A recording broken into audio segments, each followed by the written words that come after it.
Осуммина планинари на ПСД Согово успешно ја изведоа акцијата за искачување на руен во зимски услови, како дел од тренинг програмата за високогорски акции. Дел од акцијата беа и Виктор Симовски и Тошо Антов. Двајцата наискусни кочански планинари зад себе ги имаат некои од највисоките европски врвови, како Монблан, Елбрус и Гран Парадисо. Осумчлената екипа ја тестираше својата издржливост, својата опрема и подготвеноста за искачување во тешки услови.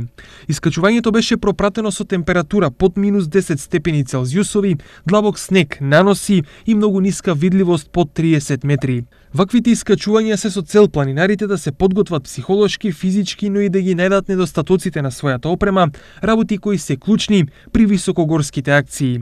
Со ваквите проверки планинарите знаат дали се подготвени за искачувањата кои летово предстојат на највисоките балкански и европски врвови, акции кои на ПСД Согово од 2017 му го донесоа признанието најуспешен спортски клуб на Истокот.